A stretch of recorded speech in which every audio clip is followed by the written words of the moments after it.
이 고립된 약자 대통령. 그런데 지지율은 대반전. 무슨 일. 이렇게 달았는데 일단 드리던 말씀을 마저 마치겠습니다. 정치 핫토픽 두 번째입니다. 그래서 헌재가 이렇게 13건이 있는데 만사 제쳐놓고 윤석열 대통령 심리만 해서 빨리빨리 해서 끝내버리겠다. 이것은 안 되는 이야기입니다. 너무 정치적이죠. 무엇보다 지금 가장 시급하게 해야 될 것은 한독수 국무총리, 전임 대통령 권한대행이죠. 한독수 국무총리에 대한 권한쟁의 심판, 이것도 해야 되지만은 가처분 신청을 한 것을 빨리 끝내줘야 됩니다. 결론을 내줘야 됩니다. 가처분. 뭐냐면은 우원식 국회의장이 192표가 나왔는데 국무총리 이 기준을 적용을 해서 그걸 땅땅 두드려 버린 거. 그래서 직무정지가 됐는데 한독수 총리가 거기에 대한 것을 가장 먼저 우선적으로 해야 됩니다. 왜 그러냐 하면은 만약에 그것이 좌파 헌법재판관들은 그게 정당하다고 하겠지만은 또 다른 재판관들이 있죠. 중도도 있고 또 윤석열 대통령이 임명한 재판관들도 있고 그러면 모릅니다. 가처분이 어떻게 나올지. 만약에 이 가처분이 인용이 되면은 우원식이 두드린 게 그게 무효가 되는 거죠. 무효가 되면은 다시 한독수 총리가 권한대행으로 복귀를 해야 됩니다.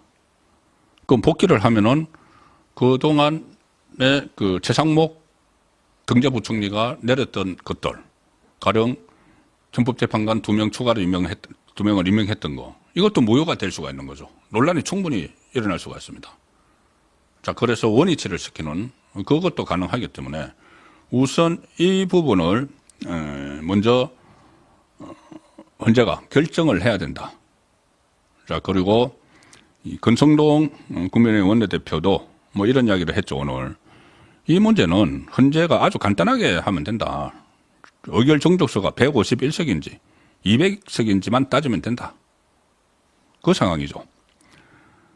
현재 헌법재판소에 계류되어 있는 탄핵심판 사건만 역대 최다 10건에 달하고 있는데 그럼 다른 것은 다 밀어버릴 거냐. 가령 예를 들어서 이진숙 방통위원장이 직무정지가 된 지 오래됐죠. 탄핵이 돼서. 그런데 이진숙 방통위원장이 그 전에 6인 체제에서 심리가 이루어지지가 않으니까 가처분 신청을 내서 6인 체제도 가능하다고 나왔죠. 왜 가처분 신청을 내느냐면은 언제까지 직무정지가 되어 있어야 되는지. 헌재에서 심리를 해서 기각 결정을 내려줘야지 직무에 복귀를 하는 거죠. 그런데 지금 다 직무가 정지되어 있습니다. 그래서 다른 것도 그렇지만은 국정 혼란을 막기 위해서는 현행 대통령 권한대행의 권한대행 체제가 적법한지 이것부터 먼저 판단을 내리고 다른 사건들도 마찬가지입니다. 가령 예를 들어서 지금 10건의 탄핵 사건 사상 초유의 일인데 누구 올라가 있냐면은 윤석열 대통령 올라가 있죠. 그다음에 한덕수 국무총리 올라가 있죠. 박성대 법무부 장관 이제 다 직무가 정지가 되어 있습니다. 퇴임도 못하고 조지호 경찰청장 이게 탄핵 사건이 새로 접수가 됐죠. 비상계엄 이후에.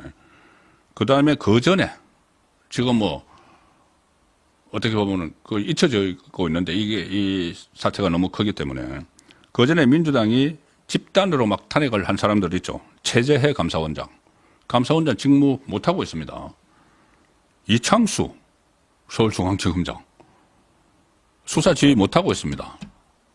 민생 관련 수사 지휘도 못하고 있습니다. 직무가 정지돼서. 조상원 중앙지검 차장, 최재훈 검사 여기도 탄핵 사건이 헌재에 접수가 돼서 직무가 정지가 되어 있습니다.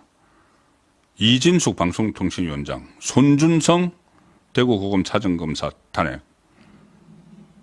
이렇게 10개가 지금 되어 있는데 10개에 대한 심리를 다 제쳐놔버리고 다 제쳐놓고 그리고 가처분 신청 들어온 것도 지금 하지도 않고 어떻게 하든 윤석열 대통령에 대한 탄핵만 빨리빨리 뚝딱뚝딱 해치우겠다. 이 저희가 지금 드러나고 있는 겁니다. 오늘 5개의 변론 기일을 한꺼번에 잡은 거. 거의 5일에 한 번씩. 그리고 또 말씀드린 대로 그 가장 핵심이라고 자기들이 주장을 했던 내란죄를 이 탄핵 심판, 헌재 심리에서 빼버리겠다고 하는 것은 뚝딱뚝딱 해치우겠다는 그 의도인데, 그 의도지만 다른 사건들도 빨리 해서 직무를 복귀를 시켜야 되니까 그것도 같이 해야 되고, 특히 가장 급선무가 한덕수 국무총리의 가처분 신청, 그것은 빨리 결론을 내려줘야 된다는 말씀을 드리면서, 자, 오늘 헌법재판소가 그 준비 기일을 열었는데, 윤석열 대통령 쪽 법률 대리인들이 오늘 이런 말을 했습니다. 이 탄핵 소추가 윤석열 대통령의 국회 탄핵 소추가 졸속으로 이루어졌다.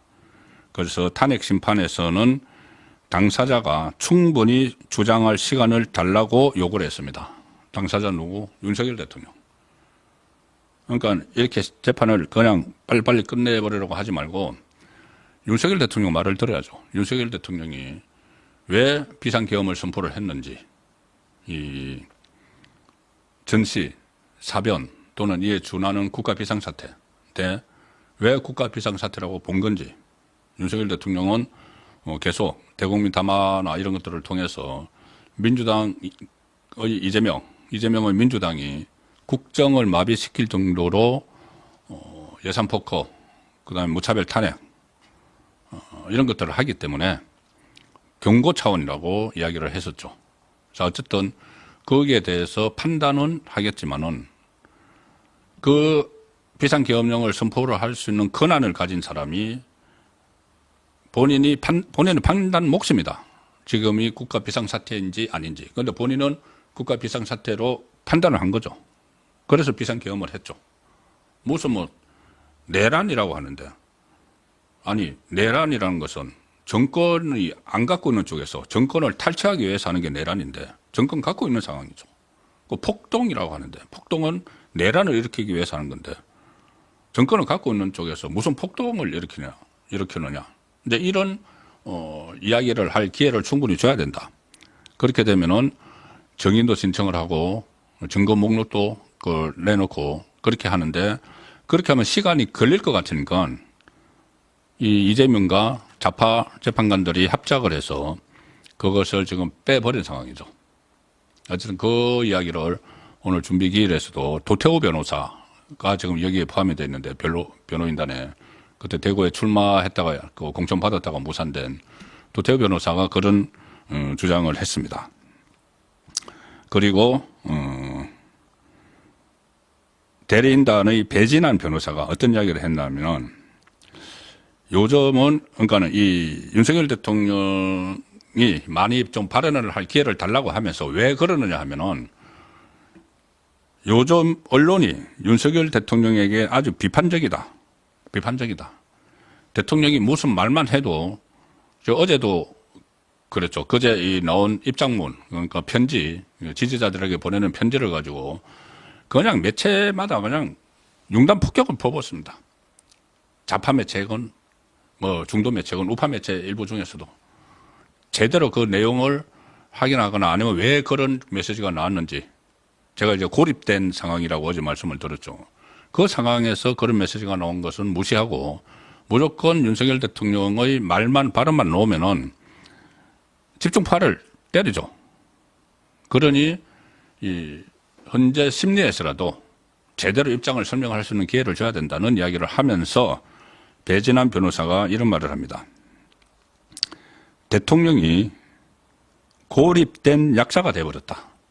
자, 일국의 대통령이, 어제도 제가 고립됐다는 표현을 썼는데, 대통령이 고립된 약자가 됐다. 대통령 측에서 말 한마디만 나가면은 지금 난도질을 당하고 있다. 사실 그렇습니다. 난도질을 당하고 있죠. 잠시 후에 제가 말씀을 드릴 텐데 우파 유튜버들 난도질을 당하고 있습니다. 그 상황이 됐다. 그러니 현재 변론에서는 충분한 시간을 줘야 된다고 하는데 그렇게 되면은 시간이 늘어나서 이재명의 계획에 차질이 생기는 거죠. 그래서 내란 그것을 여기서 빼버리겠다는 이야기입니다. 자, 현직 대통령이 고렙이 된 약자가 됐다. 이거 정말 실감이 나는 이야기입니다. 최근의 일들을 보면은 한마디만 나가도 난도질을 당하는 그제 그 지지자들에게 보내는 편지 같은 것들. 자, 이 상황인데